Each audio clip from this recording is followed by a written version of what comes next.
ভাই আমারে 5 কেজি চাউল 2 কেজি ডাল আর আধা লিটার তেল দেন। 5 কেজি ডাল আর 5 কেজি চাল আর 2 কেজি ডাল আর আধা কেজি তেল না? হ্যাঁ ভাই। ঠিক আছে দাঁড়ান,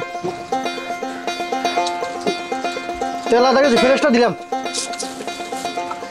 আপনার হইছে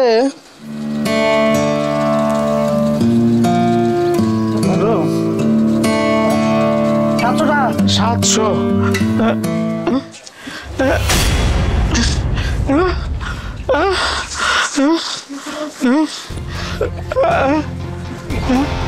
ভাই টাকা টাকা ভাই টাকা তো দেই না, টাকা গেল কই? ভাই ভাই আপনার জিনিসপত্রগুলি দিয়ে দেন, আমি আমি আপনার 2 দিনের মধ্যে দিয়ে দিব ভাই। আমি কথা দিতে আছি, আমি দিয়ে দিব ভাই। এই সাল যদি আমি না নিয়ে যাই আমার ঘরে চুলা জ্বলবো না। আপনার শাশি আমার বাচ্চা না খাইয়া থাকবো ভাই, না খাইয়া থাকবো, দিয়ে দেন ভাই। চাষি না খেয়ে থাকবো কি আপনি না খেয়ে থাকবে, সেটা তো আমার দেওয়ার বিষয় না ভাই। নগদ কিনি নগদ বিক্রি, বুঝতে পারছেন? টাকাটা দিয়ে এরপরে সদাপাতি নিয়ে যান। আপনার চাষি আমার বাচ্চারা 2 দিন ধরে খায় না ভাইজান, আপনি বাঙালি দেন ভাইজান। ভাইজান আমি 2 দিনের মধ্যে দিয়ে দেবো ভাইজান। আরে আপনার কয় টাকা বিল হয়েছে? 700 টাকা। এই নিন, এটা ওনারই টাকা, রাস্তায় পড়ে গিয়েছিল, সেটা আমি পেয়েছি। আমি আপনাকে ফেরত দিয়েছি, অন্য কেউ হলে কিন্তু সেই টাকাটা ফেরত দিত না।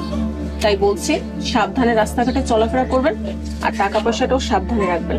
আসি, ভালো থাকবেন। টাকা ছিল 1900। আপা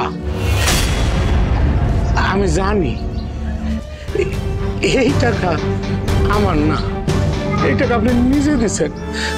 আপনি অনেক ভালো, অনেক ভালো মানুষ। আপনার কারণে আমার বাচ্চারা আজকে ভাত খাবো। অ্যাকচুয়ালি আমি নিজে চোখে দেখেছি আপনার টাকাটা যখন পড়ে যায় একটা চোর এসে আপনার টাকাটা নিয়ে যায়। তাই আপনাকে ফলো করতে করতে আমি এই দোকানে এসেছি। দোকানে যখন শুনতে পেলাম আপনার বাচ্চারা 2 দিন ধরে না খেয়ে আছে, আপনার বাড়িতে 2 দিন যাবত চুলা জ্বলেনি, তাই আমার খুব খারাপ লাগলো। তাই নিজে থেকে আমি টাকাটা দিয়ে আপনাকে সাহায্য করলাম। ধরতে পারেন আপনার জন্য আমি এই টাকাটা দিইনি, আপনার পরিবারের জন্য আমি এই টাকাটা দিয়েছি। আল্লাহ, এখনো দুনিয়া এত ভালো মানুষ আছে। এই আল্লাহ, আল্লাহ আমার অনেক ভালো করো আল্লাহ, আল্লাহর অনেক বড় করে দিও আল্লাহ, অনেক বড় করে দিও। আমি এখন আসি, ভালো থাকবেন। আর কোনো প্রয়োজন পড়লে অবশ্যই কল করবেন। আল্লাহ ভালো করো আল্লাহ।